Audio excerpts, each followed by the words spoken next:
Hello everyone, I am Dr. Pooja Raj Srivastava and today we are going to discuss about the topic how to communicate non-verbally. Now, whenever we are talking about the non-verbal communication, first of all we need to understand what communication is. Communication is sharing of information with each other and we communicate with the help of the verbal communication and the non-verbal communication. So whenever we are in face-to-face communication, it is like whenever we are not speaking, then also we are communicating with the help of the body language. And you can see the graph, in this graph it is denoting that the comprehension of the verbal communication will be of 35%, whereas the comprehension of non-verbal communication will be of 65%. Now, what is the role of non-verbal communication in the communication act in whole? So we can see over there that there are 4 points: repetition, contradiction, complementing, and substitution. So first, repetition. That means the non-verbal communication is repeating the verbal communication, whatever we have uttered. That non-verbal communication is supporting to that particular element. That means in the form like if I have said yes and then I'm nodding my head, that is denoting that I am repeating with my non-verbal communication. Sometimes it is possible that the non-verbal communication is contradicting to the verbal communication. For example, though if we are not agreeing to the viewpoint, so our non-verbal communication will be different from the verbal communication that we are uttering over there. Then the next is complementing. That means the non-verbal communication is complementing to the verbal communication and strengthening that particular thing. And again, then the substitution is there. That means sometimes it is like that we are not speaking at all, but with the help of the non-verbal communication, we are trying to convey the message. Now we can see the popularity of these personality totally and totally rely on the body language, we can say, or with the help of the non-verbal communication, they express themselves in the most beautiful way, we can say. Now, what is the first impression is based on? Mehrabian has done a research, and in that he has found that the person receiving the communication trusts the element which most accurately reflects the communicator's true feelings towards them. He did the research in a way that he gave three choices to the group of people like, neutral, and dislike, and they have to say this particular word. In only first they have to speak that particular word, and then he saw that basically the people were understanding it in the 7% manner, whereas when it was accompanied with the tone of voice, the comprehension of that particular content was of 38%, and when it was accompanied with body language also, the comprehension improved to the 55%. Now, why is it important? Why non-verbal communication is important in this? First of all, it is very much pretty clear that you will be just for your whole entire communication. That means the way you are presenting yourself. So it is like what of communication and how of communication both becomes very important whenever we are talking about the communication in all. Now, obviously, it will be unfolding your personality traits, your strengths and weakness in the form. For example, if your body language is not appropriate, the people will judge you in the negative manner and they will find weaknesses in you. Whereas, if your body language is appropriate to the particular place, they will find that your personality traits are positive over there. Obviously, non-verbal communication skills can be improved by proper training. Now, what is the kinesics? Kinesics is the art of body language, and the body language includes in itself various aspects. First of all, we will say that kinesics is a non-verbal communication. It conveys thoughts without words and the way we carry and convey ourselves. So, it is including what and how of the communication as well. Now, what are the various aspects of kinesics? That the posture, gestures, tone of voice, eye contact, personal appearance. Postures include in itself the relative arrangement of body parts to convey views and ideas.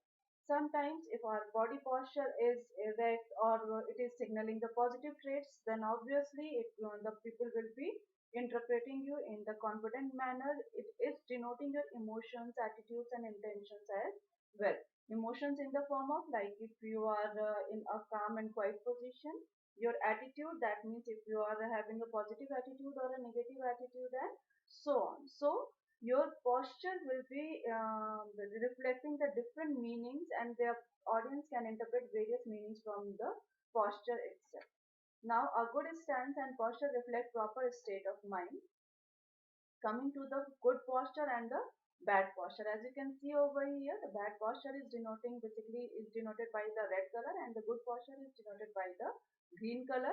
Obviously, slump and lousy kind of posture will be denoting that you are bored or nervous or fearful or sometimes self-conscious as well. Whereas the good posture will be denoting your presence, your openness, your confidence over there.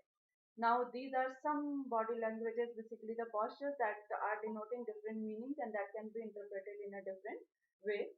Crossed legs and arms are defensive and standing positions, whereas open postures are denoting your open attitude towards the conversation.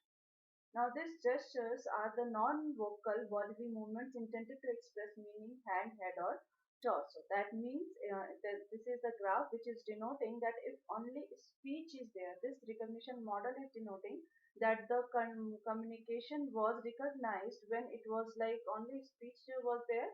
So it was recognized up to 84%, whereas when it was only hand gestures, then it was slightly down. But when speech and hand gestures were combined together, the graph went high.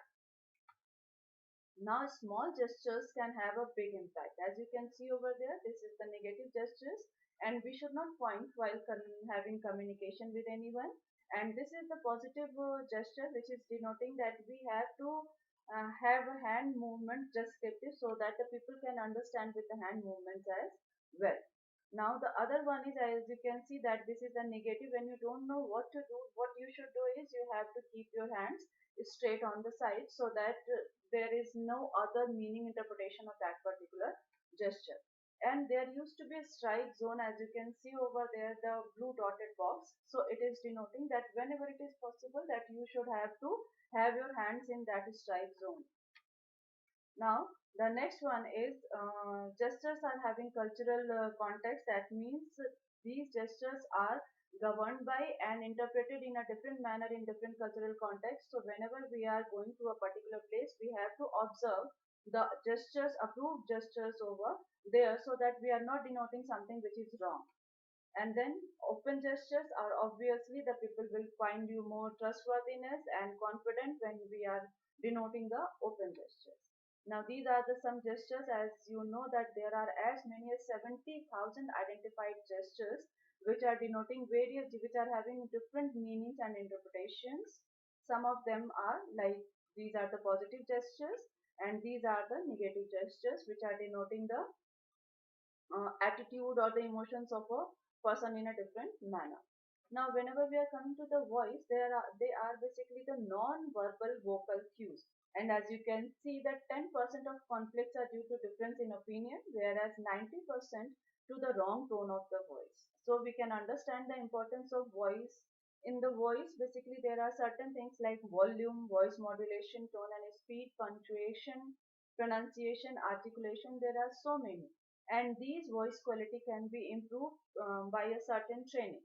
So whenever we're talking about voice modulation, if we are not giving the voice modulation in a sentence, so it will become a boring and like it will be a kind of which is not going with the proper emotions and attitude. So with the help of your voice quality, you have to show that there is the particular pause over there. There is a punctuation in a sentence, because in the written communication you can punctuate the proper sentence, but when you are speaking, you have to make sure that with the help of the voice modulation, you are punctuating at the proper place. Otherwise, the meaning and the interpretation will be different. In the same manner, pronunciation. So we have to understand the received pronunciation of a particular place, and according to like British received pronunciation and American received pronunciation. So we have to understand which received pronunciation is being followed in the country, and then we have to follow that accordingly. Now, the eye contact, as we all know, the way we see, the way we feel, perceive. Eye contacts are very much important, and we need eye contact to understand, to get the feedback from the audience as well. When the eyes say one thing and the tongue another, a practiced man relies on the first. That is the quote by Ralph Waldo Emerson. and that sentence is denoting the importance of eye contact in a very pretty clear manner. Now, eyes are the windows of the soul. Whatever is there in your mind, that will be reflected with the help of your eyes to the receiver, and that is why we have to make sure that we are going in a seminar or in a presentation with a positive attitude. Eye contacts help you to confidence building. It also denotes and signal transition from one phase to another. Sometimes it also helps to read the mind of the people in front of you, whether they are feeling bored or whether they are involved with you, they are feeling excited. So all these things can be understood by the help of the eye contact. We can it also helps to develop rapport also, and audience feedback can easily be derived from that particular eye contact.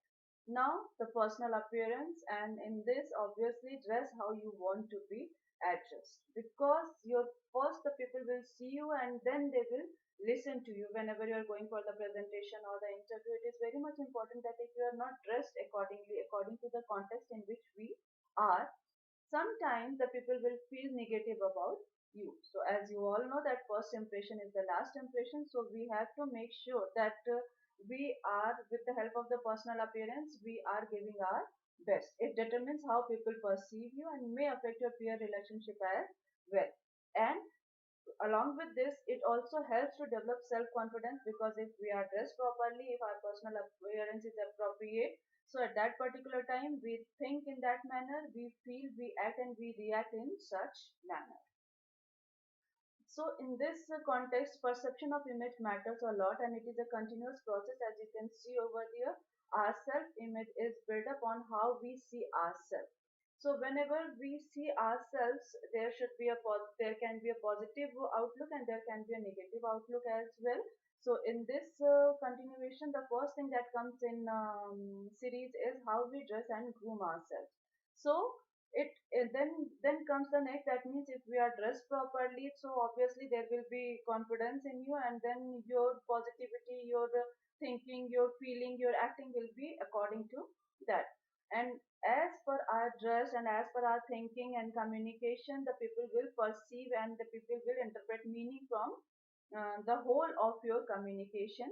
And then the next comes the how we are affected, and obviously the by the reaction of the people, we will also be affected by that particular thing, and then again our self image is going to be affected with that. Thank you.